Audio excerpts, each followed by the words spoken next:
Dylan grew up with a void that was hard to fill, a space in his heart that always seemed to call out for something he had never known, his father.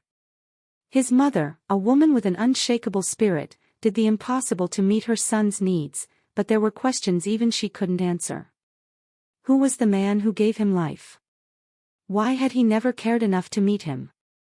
These doubts haunted Dylan in silence while his mother did her best to hide her own pain, trying to shield him from a past without answers. By the time he turned 19, Dylan was a smart young man, full of dreams and ambitions. He wanted to be an engineer, a goal fueled by his passion for creating and building. Yet, the void left by his father's absence affected him more than he wanted to admit. Insecurities crept into his thoughts, especially when he saw his peers with proud fathers by their sides. He often wondered, what's wrong with me that he never came looking for me? As if that weren't enough, a new obstacle appeared unexpectedly. Dylan's health began to show signs that something was wrong. He felt an unusual fatigue and experienced sudden bouts of dizziness that frightened him. At first, he tried to brush it off, thinking it was just the stress of daily life, but the symptoms worsened. His mother, noticing something was seriously wrong, decided to take him to the doctor out of growing concern. Life, already difficult, was about to take an even more challenging turn, and Dylan would soon realize that the answers he longed for about his father might hold the key to saving his own life. After weeks of feeling drained and dealing with increasingly frequent fainting spells, Dylan was finally taken to the hospital. He tried to put on a brave face, hiding his fear behind a smile, but the worry in his mother's eyes was impossible to ignore. When the doctors ordered a battery of tests, the weight of silence in the waiting room felt like a warning that something very serious was about to unfold. The diagnosis hit like a punch to the gut. Dylan had a rare genetic disease that affected his bone marrow, preventing his body from producing blood cells properly. The doctors were blunt: without a bone marrow transplant, his chances of survival were slim. The news came like a storm crashing down on him and his mother. But the worst was yet to come. When the doctors asked about the possibility of a compatible donor, they explained that the best chance would come from a close biological relative. His mother immediately volunteered for testing, but the science was clear: it was unlikely she would be a match. All hopes turned to Dylan's father, the man he had never met.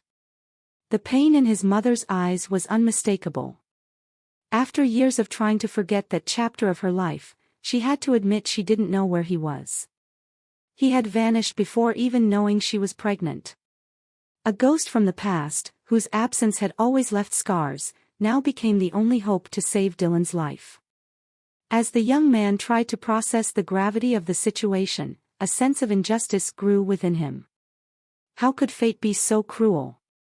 Not only did he have to face a life-threatening illness, but now he also depended on a father who had never cared enough to seek him out. Silent tears rolled down his face. It was the beginning of a battle that would test his strength in ways he could never have imagined. Dylan's life became a race against time. Between medical appointments and endless hours at the hospital, he decided he couldn't just sit and wait. With the help of friends and social media, he began searching for any clue about the man who, until then, had been little more than a shadow in his story. It was a monumental task, like piecing together a puzzle with scattered fragments from places he had never even seen.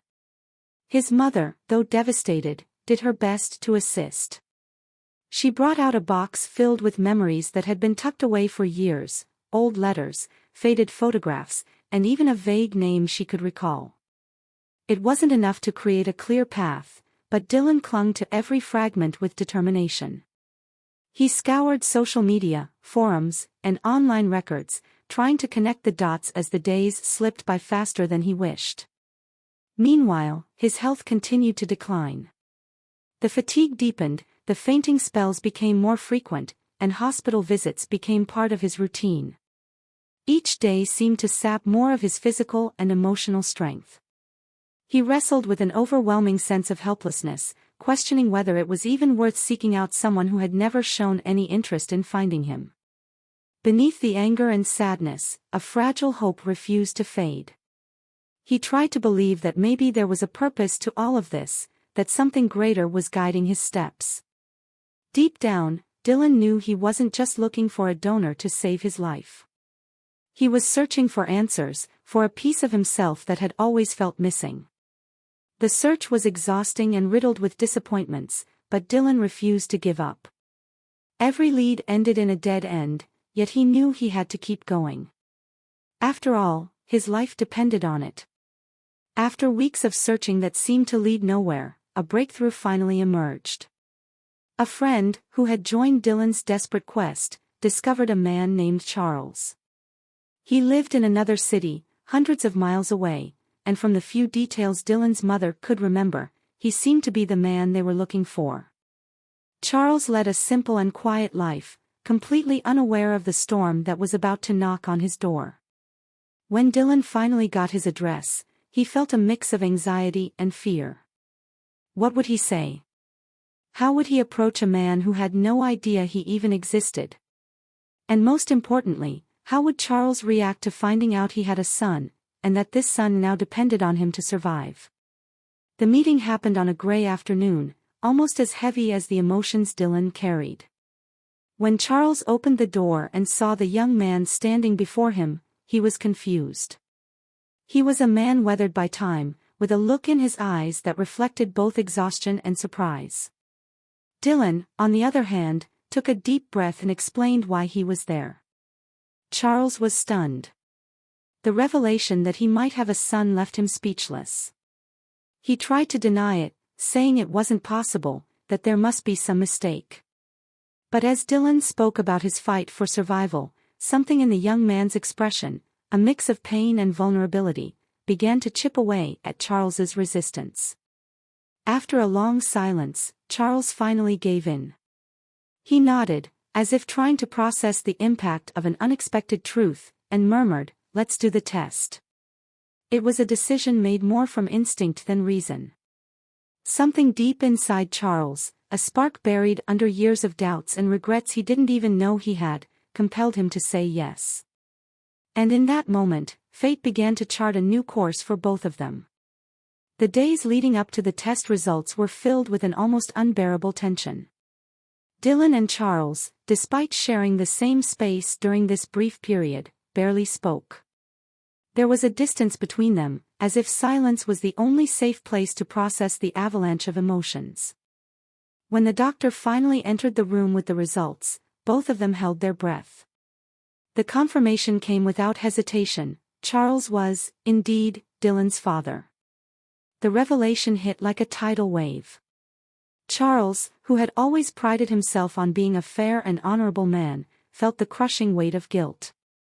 How could he have let a son grow up without knowing he existed? The questions hammered at his mind, each answer more painful than the last. Dylan, on the other hand, experienced a whirlwind of conflicting emotions. There was a sense of relief in finally having the answer he had searched for his entire life, but also a deep resentment. He wanted to understand, but he wasn't sure he could forgive so easily.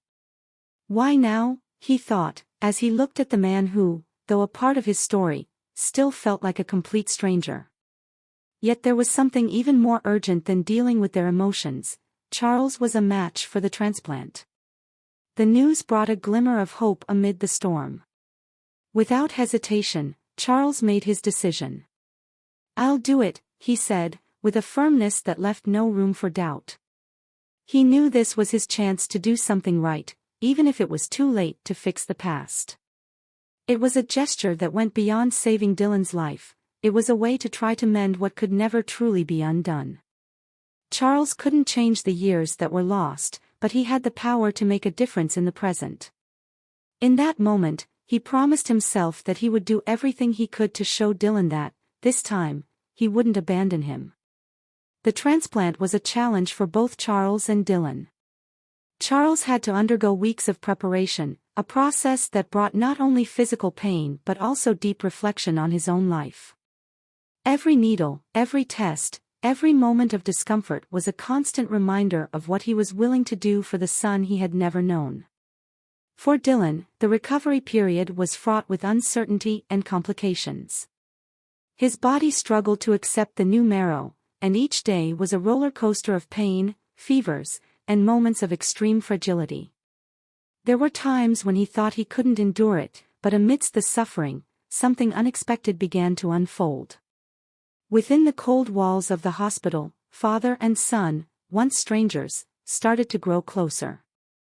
At first, their conversations were brief and hesitant, as if they were both afraid to overstep boundaries. But little by little, the silence gave way to stories and confidences.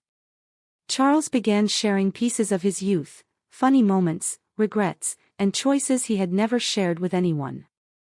Dylan, in turn, opened up about his dreams of becoming an engineer, his fears, and how his father's absence had left scars he could never fully erase. These moments, filled with vulnerability and emotion, began to fill the void Dylan had carried for so many years. For the first time, he felt like he wasn't alone. Charles, though unable to change the past, showed through his actions and words that he was there, present, and trying to be a part of Dylan's life. As they faced the challenges of the transplant together, father and son discovered something even more powerful, the strength of love and reconnection. Despite everything they had lost, they were building something new, a bond that, though late, was real and full of hope. Months later, Dylan's life looked completely different. The transplant had been a success, and his body was finally accepting the new marrow. He was stronger, more determined, and, above all, grateful. The illness that had nearly taken his life had also brought him something he never expected, the chance to know his father. Dylan was ready to resume his dreams. The engineering classes, which had been put on hold because of his treatment, now felt closer than ever. He felt a renewed sense of purpose, as if every step toward his goal was also a step toward overcoming the challenges he had faced. Charles, on the other hand, had also changed. The man who once kept himself distant from any emotional responsibility was now determined to be present. He asked Dylan for forgiveness, not just with words but through actions. He showed that he was willing to be the father Dylan had always deserved, a genuine, steady source of support in his life. Their relationship, which had begun with so much uncertainty, grew into something deep and authentic. Charles made the decision to move closer to Dylan, a gesture that symbolized more than just a fresh start, it was a promise. He would never again be an absence in his son's life. Now, father and son spent hours together, building memories that seemed to make up for lost time. Small moments, like family lunches or conversations about the future, became precious. What once seemed like a cruel fate, filled with pain and hardship, had turned into a true miracle. The ending, though marked with scars, was exactly what both of them needed, a new beginning, together.